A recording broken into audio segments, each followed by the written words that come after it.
So before Companies Act 2013 हमारे पास था Companies Act 1956, ठीक है, क्योंकि विद द टाइम ऐसा लगा कि कंपनी में काफ़ी सारे ऐसे रूल्स एंड रेगुलेशन है जो कि चेंज करने की ज़रूरत है, जो कि टाइम के हिसाब से एब्सोल्यूट होते जा रहे हैं, टाइम के हिसाब से उनको बदलने की ज़रूरत है। तो पहले कंपनीज एक्ट 1956 था, इसमें बहुत सारी कमियां थी, काफ़ी सारे लूप होल्स थे, जो कि किसने कंप्लीट किया? 2013। इसके अलावा जो कंपनीज एक्ट 2013 आया वो और भी तरह के प्रोविजंस को अपने आप में इंकलकेट करके लाया है, जैसे क्लास एक्शन सूट्स हो गए, हम ये सब पढ़ेंगे। बट कंपनीज एक्ट 2013 जो है वो 1956 का ही revised form, it is the revised form, ठीक है। तो कंपनी क्या होती है? कंपनी एक सेपरेट लीगल एंटिटी होती है, ठीक है, जो कि आर्टिफिशियल पर्सन है और उसका परपेचुअल सक्सेशन है। Got it? ये तो हमने कल पढ़ लिया था। कंपनीज एक्ट के हिसाब से कंपनी की डेफिनेशन क्या है? कंपनीज एक्ट के हिसाब से सेक्शन 2 सबसेक्शन 20 में कंपनी हर एक कॉरपोरेशन जो कि एक्ट में बनी हुई है, यानी कि एक्ट 2013 में बनी हुई है, या इससे कोई भी प्रीवियस लॉ में बनी हुई है, या इससे कोई भी प्रीवियस लॉ में बनी हुई है, यानी कि या तो इसके अंतर्गत बनी हुई है या फिर इससे पहले को जो एक्ट था उसके अंतर्गत बनी हुई है। But actual this is the act की डेफिनेशन, बट एक्चुअली क्या होता है वो अब हम पढ़ेंगे। सबसे पहले ये प्रोविजंस जो हैं कंपनीज एक्ट के, ये कौन कौन सी कंपनीज पे एप्लीकेबल है। सबसे फर्स्ट हम ये स्टार्ट करेंगे कौन कौन सी कंपनीज पे एप्लीकेबल है। हर वो कंपनी जो कि इस एक्ट में या फिर प्रीवियस लॉ में बनी हुई है, हर वो कंपनी जो कि इस एक्ट में या फिर प्रीवियस लॉ में बनी गई। इसके अलावा insurance companies, but insurance company में अगर IRDAI एक्ट दिया हुआ है, अगर उससे कुछ भी अलग है तो वो एक्ट प्रिवेल करेगा। क्या होता है कि कभी भी दो एक्ट आपस में अगर भिड़ते हैं किसी प्रोविजन पे, तो हमें देखना होता है कि कौन सा एक्ट है जो कि ज़्यादा प्रिवेल करेगा, यानी कि किसकी चलेगी, बेसिकली कौन से एक्ट की आगे चलेगी। तो हमारे जो भी अलग अलग कंपनीज है, जैसे कि इंश्योरेंस कंपनीज हो गई, जो बैंकिंग कंपनीज हो गई, इलेक्ट्रिसिटी सप्लाई कंपनीज हो गई, इनके पास खुद का एक एक्ट है, ठीक है। तो अगर कोई भी कंपनीज एक्ट का प्रोविजन इनके एक्ट से भिड़ेगा तो कौन सा एक्ट चलेगा? जो इनका स्पेशल एक्ट बना हुआ, किसका? इंश्योरेंस कंपनीज का, बैंकिंग कंपनीज का और इलेक्ट्रिसिटी कंपनीज का। इसके अलावा अगर कोई भी कंपनी जो कि किसी अदर स्पेशल एक्ट में बनी हुई है, और या फिर कोई भी और बॉडी कॉर्पोरेट जिसको गवर्नमेंट कह देती है कि भाई ये कंपनी की डेफिनेशन में आ जाती है, तो वो भी उसमें भी कंपनीज एक्ट के प्रोविजंस लगेंगे, ठीक है। तो कंपनीज एक्ट के प्रोविजन किस किस को लगेंगे? फर्स्ट इंश्योरेंस कंपनी, जो कोई भी कंपनी इस एक्ट में बनी है या फिर इससे प्रीवियस लॉ में बनी है, कोई भी इंश्योरेंस कंपनी एक्सेप्ट अगर कोई भी IRDAI में प्रोविजन है तो वो प्रिवेल करेगा। IRDAI इंश्योरेंस का एक्ट है, इसका फुल फॉर्म जो है insurance regulation development act of India. So and उसके अलावा कोई भी बैंकिंग कंपनी जो कि बैंकिंग रेगुलेशन एक्ट के हिसाब से बनी हुई है, और कोई भी कंपनी जो कि सप्लाई ऑफ इलेक्ट्रिसिटी में इन्वॉल्व है। इसके अलावा कोई भी ऐसी कंपनी जो कि स्टेट गवर्नमेंट या सेंट्रल गवर्नमेंट उसको डिक्लेयर कर देती है कि ये पर्टिकुलर बॉडी कॉर्पोरेट जो है इस पे कंपनीज एक्ट लगेंगे, तो वो भी इस एक्ट में कवर हो जाएगी। Got now company meaning and its feature, हम कल पढ़ चुके हैं ये चीज़ कि कंपनी जो है वो एक सेपरेट एंटिटी होती है, उसका परपेचुअल सक्सेशन होता है और एक कॉमन सील होती है उसके पास। कॉमन सील यानी कि सील क्या होती है basically, how does the seal look, जो अपन लगाते हैं ठप्पा, that is basically the seal. तो कंपनी के नाम पे आप कुछ भी काम करते हो, चाहे उसका डायरेक्टर साइन कर रहा है या उसका CEO साइन कर रहा है, तो वो उसके साथ क्या लगाएगा? कंपनी की एक सील लगाएगा। तो कंपनी के पास एक कॉमन सील होती है। अभी ये थोड़ा प्रोविजन चेंज हो गया है कॉमन सील का, वो हम आगे पढ़ेंगे। Okay, come to the features of a company. Company के फीचर्स क्या क्या हैं? Again same, separate legal entity, company जो अपने मेंबर से अलग है। अब सेपरेट लीगल एंटिटी में भी इन्होंने कुछ एग्जांपल्स दिए हैं। क्यों अलग है कंपनी? क्योंकि ये एक हर काम कर सकती है जो कि ह्यूमन कर सकता है, बट कुछ ऐसे काम नहीं कर सकती, जैसे कि शादी नहीं कर सकती, किसी को पैदा नहीं कर सकती। Okay, so there are few things जो कि एक कंपनी नहीं कर सकती, बट उसके अलावा इट हैज एवरीथिंग जो कि एक लीगल पर्सनालिटी के हिसाब से होना चाहिए। जैसे कि कोई भी प्रॉपर्टी को ओन करना, कोई भी बैंक अकाउंट खोलना, लोन रेज करना बैंक से, कोई भी लाइबिलिटी ले लेना, ये सब काम जो है कंपनी कर सकती है। ठीक है, so it is at law a person which is different from the subscribers to the memorandum of association. Its personality is distinct and separate from the personality of those who compose it. जो बंदे company को बनाते हैं उसकी उनकी identity अलग होती है और कंपनी की आइडेंटिटी उन सबसे अलग होती है। Okay, a member does not even have an insurable interest in the property of the company. Now what happened? एक केस है Macaura versus northern assurance company limited. कौन सा केस है? Macaura versus insurance northern assurance. Now see what happened in this particular case, Macaura versus northern assurance company. इसने एक company बना रखी थी खुद की। इससे मकावरा ने इसने खुद की एक कंपनी कर रखी थी, which is of course a private limited company। ठीक है, इसने ये कंपनी बना रखी थी खुद की। Now what happened कि ये बंदा इस कंपनी के 99% शेयर्स होल्ड करता था और ये कंपनी को इसका खुद का टिम्बर का काम था, लकड़ी, इसका खुद का लकड़ी का काम था। तो ये वो टिम्बर जो है वो कंपनी को सप्लाई करता है, यानी कंपनी का क्या हो गया? क्रेडिटर। कंपनी को सप्लाई कर रहे हैं तो कंपनी का क्या हो गया? क्रेडिटर। अब क्या हुआ, एक दिन कंपनी में आग लग गई। इस बंदे ने क्या किया था, मकावरा ने अपने खुद के नाम पे इंश्योरेंस पॉलिसी ले रखी थी। किससे ले रखी थी insurance policy? Northern assurance company से। इसने खुद के नाम पे ले रखी थी, कंपनी के नाम पे इंश्योरेंस पॉलिसी की थी। किसके नाम पे थी? खुद के नाम पे। अब ये चला गया इंश्योरेंस कंपनी के पास कि अब मेरे को आप इंश्योरेंस दे दो क्योंकि कंपनी में आग लग गई है। तो क्या मिलना चाहिए था इंश्योरेंस? क्यों? क्योंकि company is a separate legal entity. अगर आपने गुड्स जो भी टिम्बर आपने सप्लाई करी, अब वो किसकी प्रॉपर्टी बन चुकी है? कंपनी की। वो प्रॉपर्टी किसकी बन चुकी है? कंपनी की। अब वो आपकी प्रॉपर्टी तो रही नहीं। तो अगर उस टिम्बर में आग लग जाती है, इसका उस टिम्बर में अगर आग लग जाती है तो ये तो कंपनी की प्रॉपर्टी में लग गया। तो कंपनी के पास इंश्योरेंस होता तो कंपनी इंश्योरेंस क्लेम कर लेती, पर कंपनी के पास तो इंश्योरेंस है ही नहीं। उसने कहा कि मैं तो पूरा 99% होल्ड करता हूँ कंपनी का, क्रेडिटर भी मैं ही हूँ, सब कुछ ही तो मैं ही हूँ करता धरता कंपनी का, तो मेरा इंश्योरेंस कंपनी का इंश्योरेंस एक ही तो बात है। तो कोर्ट ने डिनाई कर दिया कि no, company is a separate legal entity. अगर आपको इंश्योरेंस करवाना था, इंश्योरेंस का क्लेम लेना था, तो आपको किसके नाम पे करवाना चाहिए? कंपनी के नाम पे। Got it? कुछ हार्ड है इसमें अभी तक? Next, perpetual succession. Perpetual succession मतलब क्या होता है? एक के बाद एक आने वाली पीढ़ी।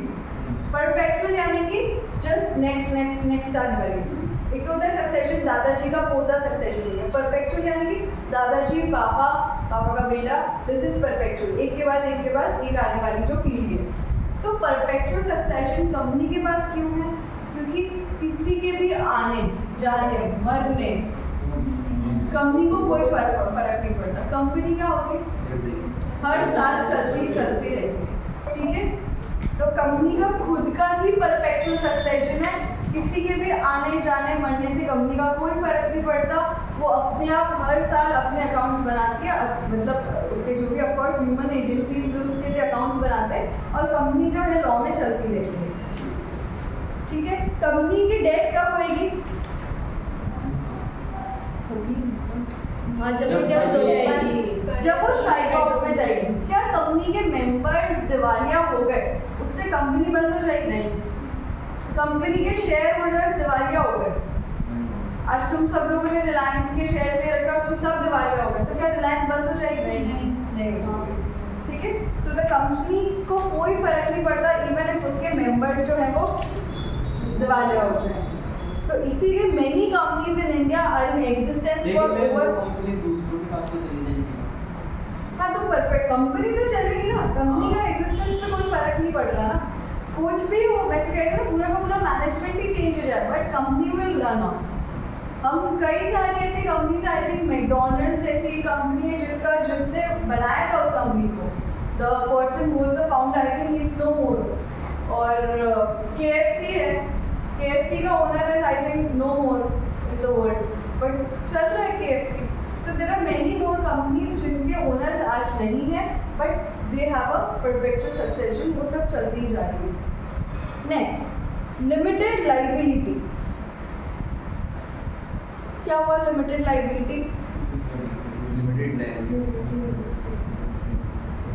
उसका जितनी लाइबिलिटी उतना उनकी पर्सनल असेट से कुछ नहीं होता। ओके, सी कोई भी लिमिटेड लाइबिलिटी का मतलब है कि मेंबर्स के ऊपर जो लाइबिलिटी है वो लिमिट हो जाएगी और डिपेंड करेगा कौन सी तरह की कंपनी बना रहे हो। Now company is also 3 types as per liability.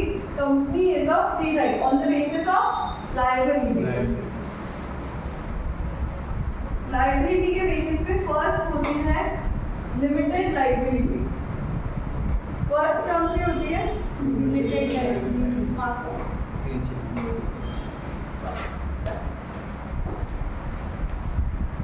First होती है लिमिटेड लाइबिलिटी।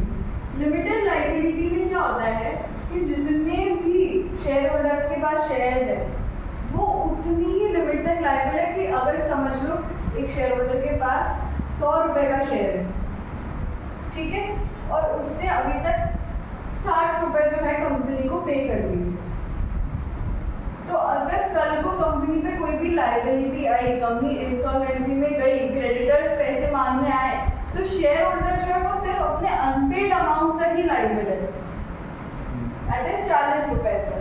100 रुपए का उसका शेयर था, आज समझ लो गायत्री के पास रिलायंस का 100 रुपए का शेयर है, गायत्री ने 60 रुपए ऑलरेडी दे दिए शेयर के। अब अगर रिलायंस में कोई भी लायबिलिटी आती है और रिलायंस बोलती है कि शेयर होल्डर्स पे करो, तो वो कहाँ तक पे करेगी? सिर्फ unpaid amount of the share, that is 40 रुपए। ये तो हो गई लिमिटेड लायबिलिटी की बात। अब दूसरी होती है limited by guarantee. Limited by guarantee यानी कि जितने की ये गारंटी देती है at the time of subscribing the MOA subscribe करने के टाइम में जितनी गारंटी लेती है कि अगर कंपनी के ऊपर कोई भी आँच आई तो मैं 1 करोड़ रुपए की गारंटी लेती हूँ क्रेडिटर्स को पे करने की। जब कंपनी फॉर्मेशन होता है तब ये इस तरह की गारंटी लेती है, तो कभी भी कंपनी इंसॉल्वेंसी में गई या कोई क्रेडिटर्स को पे ऑफ करना रहा तो ये कहाँ तक रिस्पॉन्सिबल रहेगी? जितने तक की उसने गारंटी इनिशियली दी है, ठीक है, इसको बोलते हैं लिमिटेड बाय गारंटी। जितनी की आप गारंटी देते हो कंपनी के फॉर्म होने के टाइम आपके ऊपर उतनी ही लायबिलिटी आ सकती है। And the last form is unlimited liability company. अच्छा, अब अनलिमिटेड लायबिलिटी क्या होती है? इसमें क्या होता है कि आप लोगों के पास शेयर्स हैं, अनलिमिटेड लायबिलिटी में आप लोगों के पास शेयर्स हैं, कंपनी रन कर रही है, जब तक कंपनी गोइंग कंसर्न पे है। किसमें? गोइंग कंसर्न का कॉन्सेप्ट पढ़ा था 12th में। गोइंग कंसर्न का कॉन्सेप्ट क्या होता है? साल पर साल चलती रहेगी। तो जब तक कंपनी गोइंग कंसर्न पे है यानी कि साल पे साल चलती जा रही है, तब तक आप पे कोई लायबिलिटी नहीं आएगी। आप पे किस दिन आएगी लायबिलिटी? जिस दिन कंपनी इंसॉल्वेंसी में जाएगी, और उस दिन अगर कंपनी के ऊपर कोई भी लायबिलिटी बनती है, XYZ अमाउंट जितनी भी लायबिलिटी बनती है वो सारे शेयर होल्डर्स में डिवाइड हो जाएगी। तो सारी लाइबिलिटी जो है, जो भी कंपनी के पास इंसॉल्वेंट, गोइंग कंसर्न में आपके पास कोई लाइबिलिटी नहीं आएगी, पर कब आएगी? जब इंसॉल्वेंसी हो जाएगी। और उस दिन कौन सी लाइबिलिटी आएगी? अनलिमिटेड, कोई लिमिट नहीं है उसमें। अगर आपने कंपनी में 1 करोड़ रुपए का लोन ले रखा है तो शेयर होल्डर्स पे 1 करोड़ का लाइबिलिटी जनरेट हो जाएगा। इतना लिमिट नहीं होगा कि भाई जितना शेयर्स का पे कर रखा है उतना ही करना है। 100 रुपए का शेयर है तो 60 रुपए पे कर दे तो 40 का ही ये लोग लाइबिलिटी निभाएंगे, ऐसा नहीं। जितने की आ गई लाइबिलिटी उतना का उतना। अगर 100 की 100 आ गई और आपने भले 60 पे भी कर रखे हैं तो भी आपको कितने की करनी है? 100। ठीक है, okay. Next, artificial legal person. Artificial legal person का क्या मतलब है? कि ये एक नेचुरल पर्सन नहीं है जैसे कि हम लोग हैं, बट ये लीगल है, यानी कि ये क्लोथ से ढकी हुई है, लॉ के क्लोथ में बनी हुई कंपनी है ये। इस कंपनी को कौन बनाता है? लॉ बनाता है। जैसे हमें हमारी मम्मियाँ बनाती है, कि एक नेचुरल प्रोसेस से बनी हुई नहीं है। किस प्रोसेस से बनी हुई? इधर लॉ और जुडिशियल प्रोसेस से बनी हुई कंपनी से। Okay, so company is an artificial person as it is created by process other than natural birth. Natural birth के अलावा उस तरीके से प्रोसेस होती है and it is created by law. ठीक है? It is a separate legal entity having bank account, raise loan, incur liability, enter into contract. As the company is an artificial person, it can act through some human agencies. क्योंकि company एक artificial person है तो उसके जितने भी acts होंगे वो किस तरीके से करेगी? अपनी ह्यूमन एजेंसीज के थ्रू। और कंपनी में ह्यूमन एजेंसीज कौन होंगी? कंपनी के डायरेक्टर्स, जो कि कंपनी का जो भी प्रोसेस है वो कंडक्ट करेंगे। सो कंपनी एक आर्टिफिशियल पर्सन है जो काम करती है अपने ह्यूमन एजेंसीज के। It act through his human agency and human agencies are like directors, वहाँ के KMPs या कोई भी पर्टिकुलर पर्सन जो कि अपॉइंटेड है कॉमन सील के अंदर काम करने के लिए। Every that person does the work for a artificial legal person. Now comes the common seal. Common seal क्या होता है? A company being an artificial person is not bestowed with the body of a natural being.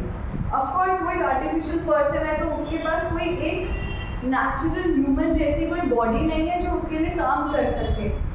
तो वो किस तरीके से काम करती है? Common seal is a official signature of the company. Common seal क्या है? कंपनी का ऑफिशियल सिग्नेचर है। यानी कि जैसे कि फॉर एग्जाम्पल इस तरीके से तुम देखोगे कई सब पे बनी हुई होती है। अभी जैसे if you take my company name तो इस तरीके से बनी हुई है सारा, goes like design something like this, private limited. ये ऐसी कॉमन सील बनी हुई होती है। जब इसका ऐसे ठप्पा लगाते हैं तो it looks like something like this. फिर इसमें भी अंदर डायरेक्टर का नाम लिखा हुआ होता है और यहाँ पे उसका बिल नंबर लिखा होता है, director identification number. So this is how a common seal look like. देखा किसी ने सील जब रखी है सर्कुलर सील होती है, तो this is how a common seal looks like. तो कंपनी जो है वो अपने कॉमन सील से काम करती है कि एनीबॉडी जो कि उसका कॉमन सील लगा रहा है वो कंपनी के किसी भी पर्टिकुलर कॉन्ट्रैक्ट में एंटर कर सकता है। कंपनी की कोई भी फंक्शनैलिटी को कैरी ऑन कर सकता है। बट अभी जब एक कंपनीज एक्ट में अमेंडमेंट हुआ था 2015, कब हुआ था? 2015 कंपनीज एक्ट अमेंडमेंट इन 2015। इस अमेंडमेंट में इन्होंने बोला कि अब से ज़रूरी नहीं है, कॉमन सील वाला कॉन्सेप्ट जो है वो बहुत पुराना हो चुका है, बहुत ऑब्सोल्यूट हो चुका है, पुराने ज़माने का हो चुका है। अब इसे कोई भी या तो 2 डायरेक्टर मिलके भी कंपनी के किसी भी ऑथराइजेशन में साइनिंग का काम कर सकते हैं, या फिर एक डायरेक्टर, या तो क्या 2 डायरेक्टर, या तो बोलो भाई 2 डायरेक्टर, या फिर एक डायरेक्टर एंड एक कंपनी सेक्रेटरी, जो कि कौन है यहाँ पे? तो या तो एक डायरेक्टर या फिर एक कंपनी सेक्रेटरी, ये दोनों मिलके भी कंपनी के किसी भी पर्टिकुलर कॉन्ट्रैक्ट्स के लिए कोई भी अगर कंपनी कोई भी एक्ट करना चाहती है तो उसमें इन दोनों की साइनिंग भी काम करेगी। पहले क्या होता था, सिर्फ ये कॉमन सील होना जरूरी है इररिस्पेक्टिव ऑफ कौन कर रहा है, बट अब बोला गया है कि कॉमन सील के अलावा दो डायरेक्टर्स भी मिलके एक पर्टिकुलर अग्रीमेंट में साइन कर सकते हैं तो भी माना जाएगा कि कंपनी एंटर हो गई उस अग्रीमेंट में, या फिर एक डायरेक्टर और एक company secretary.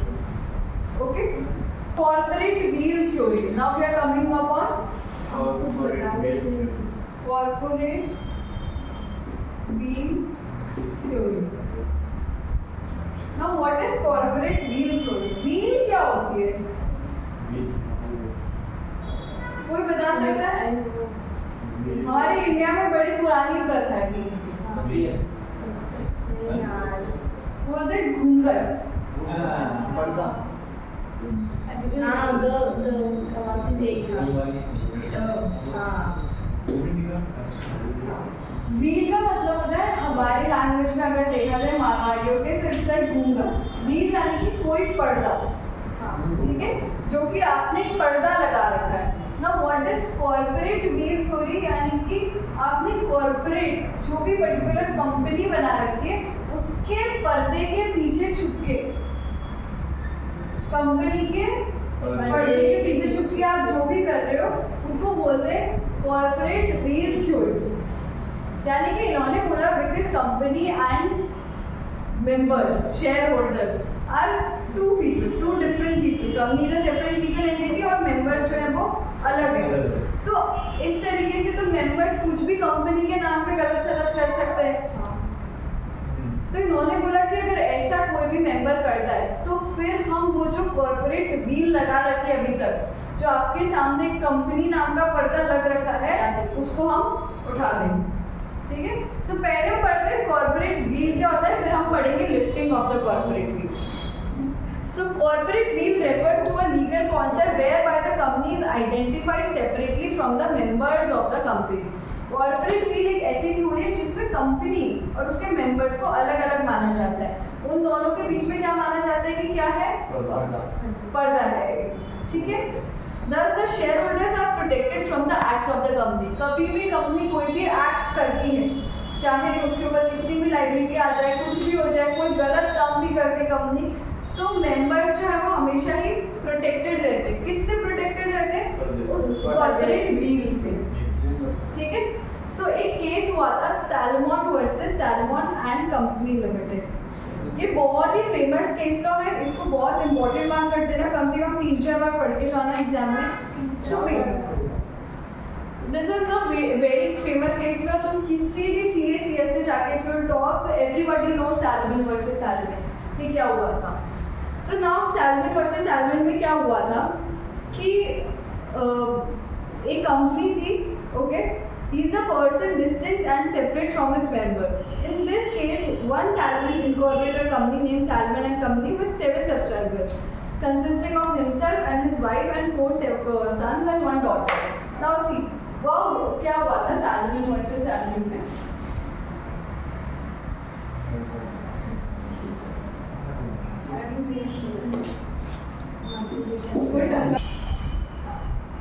Okay. Now what happened? Salmon versus Salmon में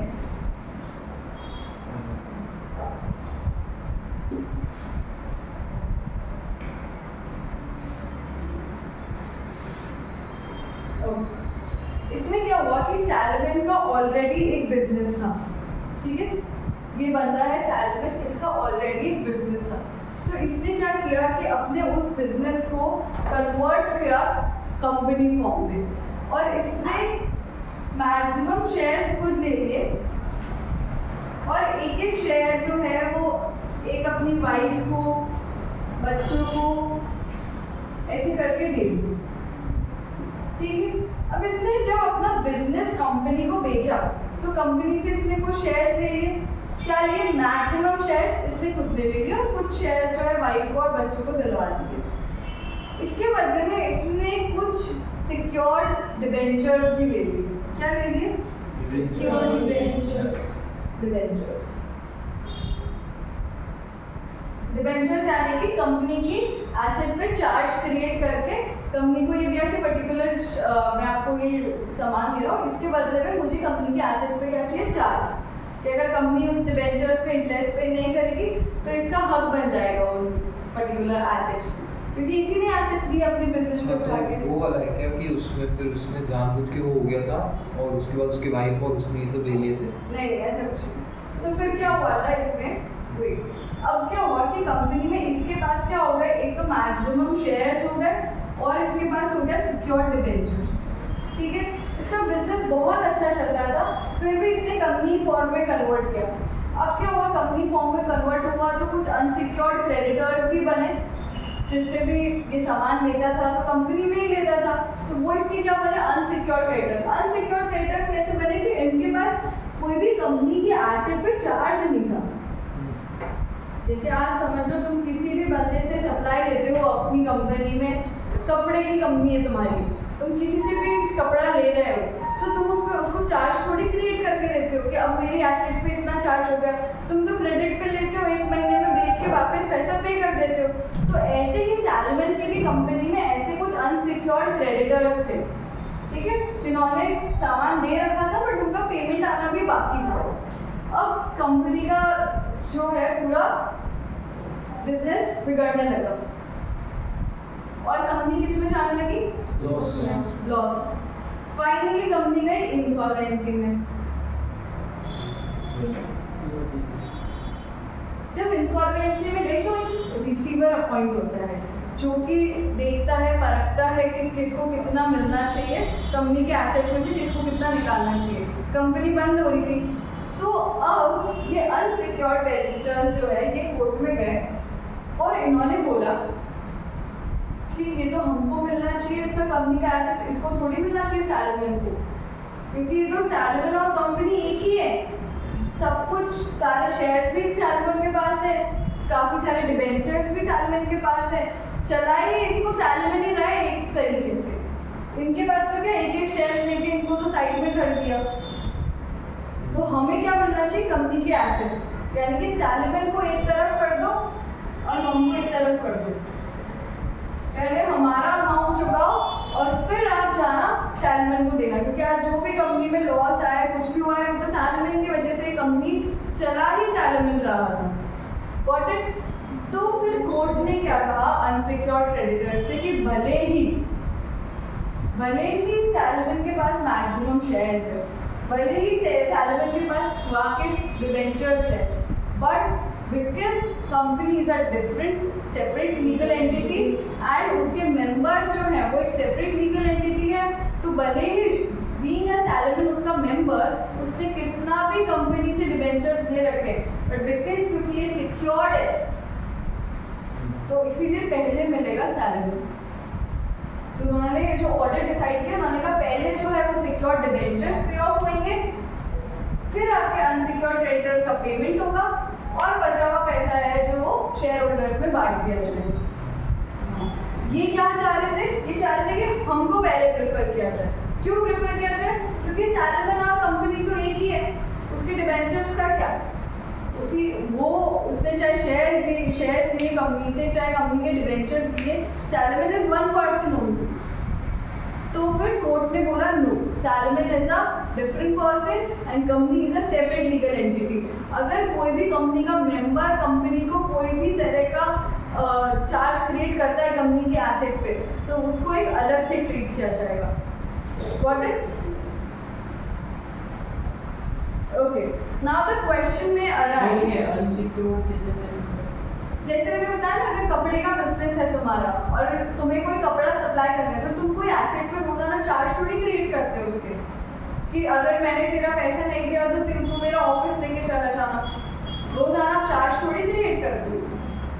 सिक्योर्ड डिबेंचर, सिक्योर्ड का मतलब ही होता है कि आपने बदले में कोई सिक्योरिटी दी है, कोई चार्ज क्रिएट करवाया है कि कल को पेमेंट नहीं आया तो वो उस चार्ज को रिडीम कर सकता है, कोई भी चीज़ दे सकता है। सिक्योर्ड का मतलब ये है कि कोई सिक्योरिटी इन्वॉल्व है इस पर्टिकुलर चार्ज में। और अनसिक्योर्ड यानी कि इसके बदले में कुछ ले रहे नहीं है, क्रेडिटर्स दे रहे हैं, वो वेट करेंगे 1 महीना होगा और उनका पेमेंट आएगा। Okay, Now the question may arise whether this wheel of corporate personality can even be lifted or pierced. अब क्वेश्चन क्या अराइज होता है कि ये जो पर्टिकुलर पर्दा है द कॉर्पोरेट व्हील, क्या इसे उठाया जा सकता है? पियर्स मतलब पियर्सिंग कराते हैं ना अपन लोग, तो व्हाट डज पियर्स मीन? कान में छेद कराते हैं ना, पियर्सिंग। तो पियर्स मतलब क्या हो गया? क्या आप उस पर्दे को उठा के नीचे देख सकते हो कि नहीं? ठीक है, सो अब हम पढ़ेंगे लिफ्टिंग ऑफ कॉर्पोरेट व्हील। ऐसा टाइम जब उस पर्दे को उठा के उसके पीछे देखा जाएगा कि कौन है कल्परेट जो कि इस कंपनी को खराब कर रहा है या इस कंपनी को लॉस दे रहा है या इस कंपनी में फ्रॉड्स कर रहा है। 11 बजे ठीक है, कल करेंगे।